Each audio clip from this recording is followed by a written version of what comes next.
एक सवाल है जो मुझे अक्सर परेशान करता है। बताइए। हम सब अपने आसपास देखते हैं कि कुछ लोग जिंदगी भर मतलब 40-50 साल तक ईमानदारी से मेहनत करते हैं, फिर भी उनकी जिंदगी पैसों की चिंता में ही कट जाती है। और वहीं दूसरी तरफ कुछ लोग होते हैं हाँ, जो चुपचाप बिना किसी शोर शराबे के अपनी आर्थिक आजादी की राह बना लेते हैं। ऐसा क्यों है? मतलब मेहनत तो दोनों कर रहे हैं। ये सवाल ही कह सकते हैं सारी फाइनेंशियल प्लानिंग की जड़ है। ऐसा लगता है जैसे दो अलग अलग खेल चल रहे हैं। सही बात है। और ज्यादातर लोगों को दूसरे खेल के नियम ही नहीं पता। वो बस मेहनत वाले खेल में दौड़ते रहते हैं, ये जाने बिना कि असली जीत तो कहीं और है। बिल्कुल, और आज हम उन्हीं नियमों पर, या कहूं कि पैसे से जुड़ी कुछ कड़वी सच्चाइयों पर बात करेंगे, जो हमें ना तो स्कूल में सिखाई जाती हैं, ना ही कॉलेज में। अच्छा। हमारे हाथ एक YouTube वीडियो का ट्रांसक्रिप्ट लगा है जिसका शीर्षक है पैसे की 6 कड़वी सच्चाइयां, और इसका मकसद साफ है। उस माइंडसेट को डिकोड करना जो दौलत बनाने की नींव रखता है। चलिए तो फिर इस पर विस्तार से बात करते हैं। इस चर्चा का शुरुआती बिंदु ही बहुत दिलचस्प है। पहली सच्चाई ये है कि पैसे का खेल आपको कोई और नहीं सिखाएगा, आपको खुद ही सीखना पड़ेगा। जी हाँ। और यही बात मुझे सबसे अजीब लगती है। जिंदगी की सबसे जरूरी चीज पैसा, जिसके बिना कुछ नहीं होता, उसका कोई फॉर्मल एजुकेशन सिस्टम ही नहीं है। हाँ, कोई क्लास नहीं, कोई सिलेबस नहीं। ऐसा लगता है जैसे हमें जानबूझकर अंधेरे में रखा गया है। इस वीडियो में इसी बात पर जोर दिया गया है कि ये कोई एक्सीडेंट नहीं है, ये डिजाइन है। डिजाइन? हाँ, मौजूदा सिस्टम हमें एक अच्छा मेहनती कर्मचारी बनाने के लिए तैयार किया गया है, एक समझदार निवेशक या मालिक नहीं। सिस्टम को ऐसे लोग चाहिए जो नियमों का पालन करें, 9 से 5 काम करें और टैक्स भरें। स्थिरता एक बहुत बड़ा भ्रम है। तो अगर इस चक्र से बाहर निकलना है तो खुद सीखना ही एकमात्र रास्ता बचता है। इसमें एक बहुत अच्छी एनालॉजी दी गई है कि पैसा सिर्फ कागज के टुकड़े नहीं है, ये एक भाषा है। बिल्कुल। और ये एक ऐसी भाषा है जिसे अगर आपने सीख लिया तो आप दुनिया में कहीं भी सर्वाइव कर सकते हैं। लेकिन अगर आप इस भाषा को सीखने से डरते हैं तो आप हमेशा दूसरों पर निर्भर रहेंगे, अपने बॉस पर, सरकार की नीतियों पर या परिवार की मदद पर। तो सवाल ये नहीं है कि आपको कौन सिखाएगा, सवाल ये है कि क्या आप खुद को सिखाने के लिए तैयार हैं? क्योंकि जिस दिन एक इंसान ने ये सीख लिया कि कैसे सीखते हैं, उसे फिर कोई रोक नहीं सकता। ये सीखने वाली बात तो ठीक है, लेकिन यहीं से दूसरी सच्चाई निकलती है जो शायद लोगों को और भी ज्यादा चुभती है। कौन सी? कि अगर आर्थिक आजादी चाहिए तो त्याग तो करना ही पड़ेगा। अब सीखना और अनुशासन में रहना, ये भी तो एक तरह से त्याग ही है ना? हाँ, लेकिन ये त्याग सिर्फ वक्त या मेहनत का नहीं है। इस वीडियो में इसे बहुत साफ तरीके से समझाया गया है। अच्छा। यह टेम्पररी कंफर्ट यानी आज के छोटे मोटे आराम और परमानेंट फ्रीडम यानी भविष्य की स्थायी आजादी के बीच का चुनाव है। मतलब उन पार्टियों का त्याग जिनमें जाने से कुछ हासिल नहीं होगा। हाँ, या उस नए फोन को ना खरीदने का त्याग जिसकी आपको असल में जरूरत नहीं है। हर वो चीज जो आपको तुरंत खुशी देती है लेकिन आपके बड़े लक्ष्य से दूर ले जाती है, उसका त्याग करना पड़ता है। लेकिन एक तर्क ये भी आता है कि एक ही तो जिंदगी है, इसे खुलकर जियो। लोग योलो कल्चर में बहुत विश्वास करते हैं। हाँ, और ये बहुत महत्वपूर्ण है। इस वीडियो के मुताबिक 2 तरह के लोग होते हैं। एक वो जो कहते हैं एक ही तो जिंदगी है, इसलिए आज ही सब कुछ एंजॉय कर लो। और दूसरे वो जो कहते हैं हाँ, एक ही तो जिंदगी है, इसीलिए इसे ऐसा बनाओ कि अपनी शर्तों पर जी सको। वाह। पहले वाले अपनी जिंदगी की स्क्रिप्ट दूसरों को लिखने देते हैं, जबकि दूसरे वाले अपनी स्क्रिप्ट खुद लिखते हैं। और अपनी स्क्रिप्ट लिखने के लिए आज कुछ पन्ने खाली छोड़ने पड़ते हैं। बिल्कुल, कुछ त्याग करना पड़ता है। ये रातों रात होने वाला कोई चमत्कार नहीं है। ये आज दिए गए छोटे छोटे बलिदानों का नतीजा है जो कल एक बड़ी आजादी बनकर सामने आता है। ये सीखने और त्याग वाली बात तो बिल्कुल सही है, लेकिन मुझे लगता है कि असली परीक्षा तब शुरू होती है जब आप वो पैसा बचाना शुरू करते हैं। वो हाथ में रखे रखे चुभता है। हमारा दिमाग कहता है कि इसे बैंक में सुरक्षित रख दो, लेकिन इस बारे में सोर्स एक बहुत अलग कहानी बताता है। और यहीं पर ज्यादातर लोग सबसे बड़ी गलती करते हैं। क्या? तीसरी कड़वी सच्चाई है, सिर्फ बचत आपको कभी अमीर नहीं बनाएगी, आपको निवेश करना ही होगा। बचपन से हमें गुल्लक में पैसे डालना सिखाया जाता है। हाँ, जो सुरक्षा की भावना तो देता है लेकिन ग्रोथ का रास्ता बंद कर देता है। बचत और निवेश के बीच के फर्क को यहाँ बहुत अच्छे से समझाया गया है।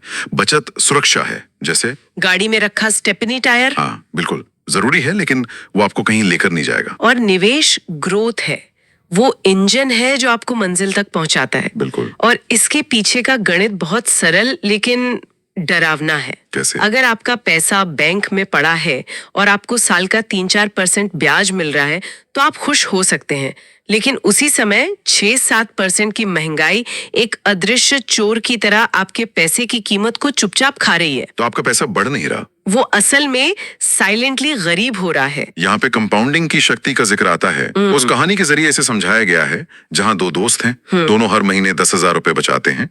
एक उन्हें बैंक के सेविंग्स अकाउंट में रखता है और दूसरा उन्हें किसी ठीक ठाक इंडेक्स फंड में डाल देता है। और 10 साल बाद का नजारा देखिए। पहले दोस्त के पास कुछ लाख रुपए जमा हो जाएंगे, जो अच्छी बात है, लेकिन दूसरे दोस्त के पास सिर्फ पैसा नहीं होगा, उसके पास एक पैसा बनाने वाली मशीन होगी। उसका पैसा अब उसके लिए काम कर रहा है। जी। कंपाउंडिंग का जादू शुरुआत में बहुत धीमा लगता है, जैसे कोई बांस का पेड़ जो पहले कुछ साल जमीन के नीचे अपनी जड़ें फैलाता है और फिर अचानक तेजी से बढ़ने लगता है। ज्यादातर लोगों में वो शुरुआती धैर्य नहीं होता। लेकिन ये जोखिम मैनेज करो वाली बात सुनने में अच्छी लगती है, पर जो लोग 2008 के क्रैश में या कोविड के समय जब बाजार गिरा था तब मार्केट में आए थे, उनका तो सब कुछ डूब गया। हाँ, क्या सोर्स इस तरह के ब्लैक स्वान इवेंट्स के बारे में कुछ कहता है जहाँ मैनेजमेंट काम नहीं आता? ये एक बहुत ही जरूरी सवाल है और इसका जवाब मानसिकता में छिपा है। अच्छा।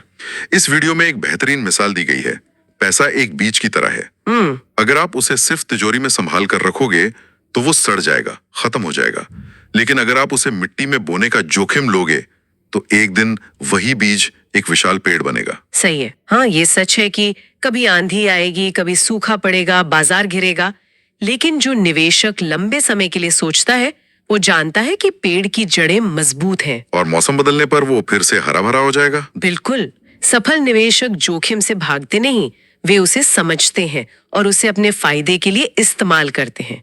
वे गिरावट को अंत नहीं बल्कि और बीज बोने का एक मौका मानते हैं। ये मानसिकता का फर्क है। अब तक की 3 सच्चाइयां, खुद सीखना, त्याग करना और निवेश करना, ये तीनों ही सोच बदलने पर जोर देती हैं। बिल्कुल। इन 6 सच्चाइयों में एक पैटर्न है। पहली 3 आपके माइंडसेट को बदलने के बारे में है और अब हम जिन अगली 3 सच्चाइयों पर बात करेंगे वो उस माइंडसेट को एक्शन में लाने के बारे में है। ठीक है, तो एक्शन की बात करते हैं।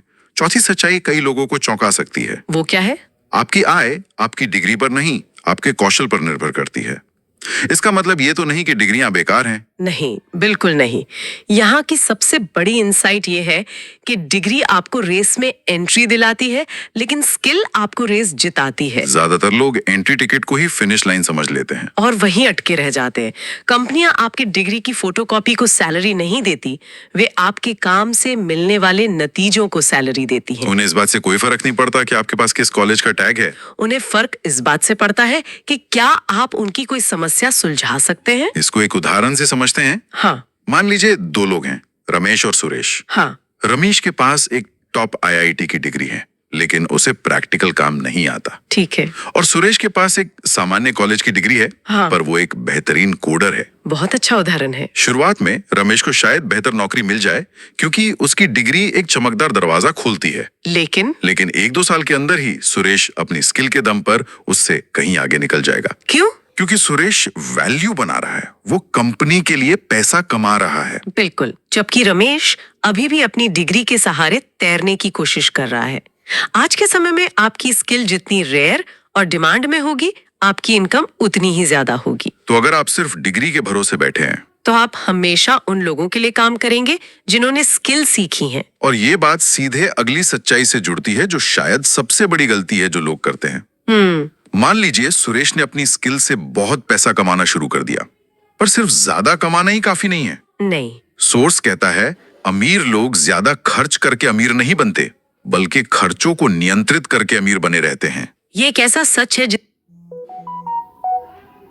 लोग सुनना नहीं चाहते। हाँ। पैसा हमेशा वहीं टिकता है जहां उसका सम्मान होता है। जैसे ही लोगों की इनकम बढ़ती है, उनका पहला ख्याल होता है कि दुनिया को कैसे दिखाया जाए कि वो सफल हो गए हैं। नया फोन, बड़ी गाड़ी, ब्रांडेड कपड़े, ताना। लेकिन यहाँ एक दिलचस्प विरोधाभास है।